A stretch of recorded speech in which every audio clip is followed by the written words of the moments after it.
Subscribe now. بسم اللہ الرحمن الرحیم رب اشرح لی صدری ویسر لی امری واحلل عقدۃ من لسانی یفقہوا قولی۔ قرآن مجید کی سورہ آل عمران میں اللہ تعالیٰ کے ایک ارشاد کا مفہوم ہے، کہہ دو کہ اللہ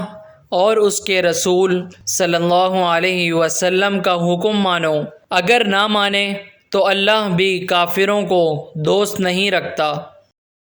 قرآن مجید کی سورہ المائدہ میں اللہ تعالیٰ کے ایک اور ارشاد کا مفہوم ہے، اور اللہ کی فرما برداری اور رسول صلی اللہ علیہ وسلم کی اطاعت کرتے رہو اور ڈرتے رہو، اگر منہ پھیرو گے تو جان رکھو کہ ہمارے پیغمبر کے ذمے تو صرف پیغام کا کھول کر پہنچا دینا ہے۔ قرآن مجید کی سورہ نساء میں اللہ تعالیٰ کے ایک اور ارشاد کا مفہوم ہے، اور جو شخص اللہ اور اس کے پیغمبر کی فرما برداری کرے گا اللہ اس کو بہشتوں میں داخل کرے گا جن میں نہریں بہہ رہی ہیں، وہ ان میں ہمیشہ رہیں گے، اور یہ بڑی کامیابی ہے۔ قرآن مجید کی سورہ نساء میں اللہ تعالیٰ کے ایک اور ارشاد کا مفہوم ہے، اور جو اللہ اور اس کے رسول صلی اللہ علیہ وسلم کی نافرمانی کرے گا اور اس کی حدوں سے نکل جائے گا، اس کو اللہ دوزخ میں ڈالے گا جہاں وہ ہمیشہ رہے گا، اور اس کو ذلت کا عذاب ہوگا۔ قرآن مجید کی سورہ نساء میں اللہ تعالیٰ کے ایک اور ارشاد کا مفہوم ہے، اور جو لوگ اللہ اور اس کے رسول صلی اللہ علیہ وسلم کی اطاعت کرتے ہیں وہ قیامت کے روز ان لوگوں کے ساتھ ہوں گے جن پر اللہ نے بڑا فضل کیا، یعنی انبیاء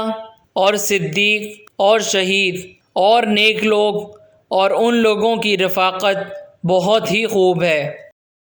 قرآن مجید کی سورہ نساء میں اللہ تعالیٰ کے ایک اور ارشاد کا مفہوم ہے،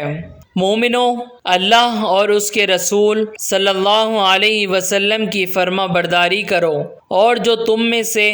صاحب حکومت ہیں ان کی بھی، اور اگر کسی بات میں تم میں اختلاف واقع ہو تو اگر اللہ اور روز آخرت پر ایمان رکھتے ہو تو اس میں اللہ اور اس کے رسول صلی اللہ علیہ وسلم کے حکم کی طرف رجوع کرو، یہ بہت اچھی بات ہے اور اس کا مال بھی اچھا ہے۔ قرآن مجید کی سورہ نور میں اللہ تعالیٰ کے ایک اور ارشاد کا مفہوم ہے، کہہ دو کہ اللہ کی فرما برداری کرو اور رسول صلی اللہ علیہ وسلم کے حکم پر چلو، اگر منہ موڑو گے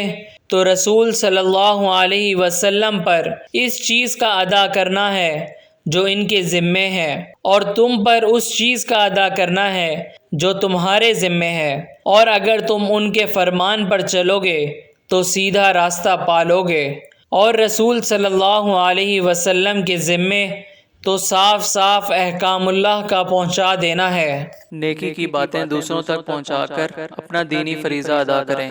اور ہماری حوصلہ افزائی کے لیے ہمارے چینل کو ضرور سبسکرائب کریں۔